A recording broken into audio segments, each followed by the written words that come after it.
আসসালামু আলাইকুম বন্ধুরা, আজকে আবার একটা রান্নার রেসিপি নিয়ে আপনাদের সামনে চলে এসেছি। তো বন্ধুরা, আজকে আমি ফ্রাইড রাইস রেসিপি একদম অনুষ্ঠান বাড়ির স্টাইলে স্বাদে গন্ধে ভরপুর ফ্রাইড রাইস বানিয়ে আপনাদের সঙ্গে শেয়ার করবো। আপনারা পুরো ভিডিওটা দেখতে থাকুন। এখানে ফ্রাইড রাইসের জন্য সমস্ত উপকরণ রেডি করে নিয়েছি, আর এখানে আমি 1 কেজি মতো বাসমতি চাল নিয়ে নিয়েছি।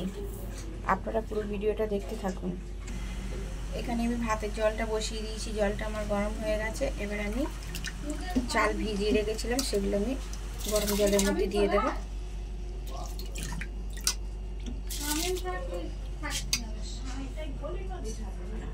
তো চালটা দিয়ে দেওয়ার পরে এবার আমি একটু ভিনিগার দিয়ে দেবো। ভিনিগার দিয়ে দিলে ভাতটা আমার সাদা হবে, দেখতেও সুন্দর হবে।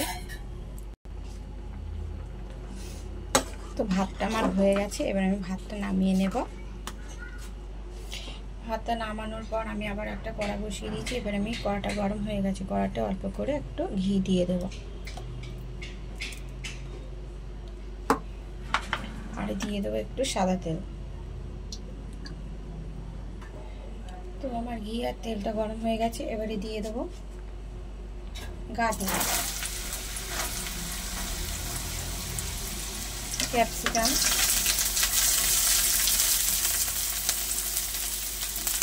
আর বিনস, সব কিছু একসঙ্গে খুব ভালো করে ভেজে নেব।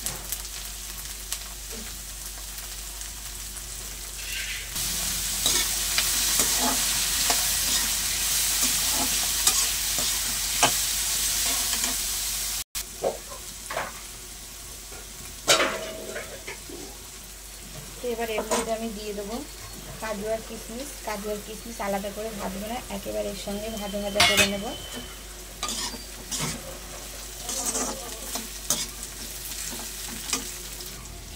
সব কিছু আমার ভাজা হয়ে গেছে, এবার আমি তুলে নেব।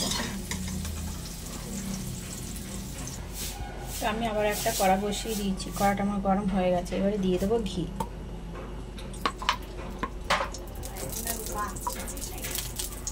ঘিটা আমার গরম হয়ে গেছে, দিয়ে দেবো তেজপাতা, দারচিনি, এলাচ আর লবঙ্গ। একটু গরম করে নেব। সব কিছু আমার গরম করা হয়ে গেছে, এবারে দিয়ে দেবো ভাত।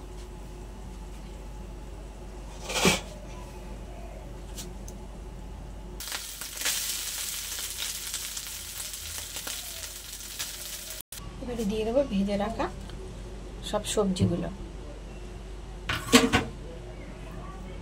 দিয়ে দেবো চিনি, গুঁড়ো করে রাখা চিনি।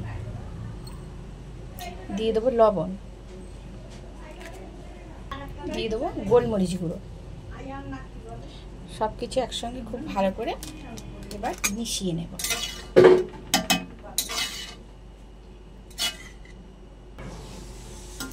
তোমার সব কিছু মেশানো হয়ে গেছে, দেখতেও খুব সুন্দর হয়েছে। তোমার রেসিপিটা যদি আপনাদের ভালো লেগে থাকে তাহলে অবশ্যই লাইক, কমেন্ট, সাবস্ক্রাইব এবং শেয়ার করে আমার পাশে থাকবেন। আর আমার ভিডিওটা দেখার জন্য আপনাদের কাছে অনুরোধ রইল। আর নতুন নতুন যারা আমার ভিডিও দেখবেন, নতুন বন্ধুরা অবশ্যই আমার চ্যানেলটিকে সাবস্ক্রাইব করে আমার পাশে থাকবেন। আজকের মতো আল্লাহ হাফেজ।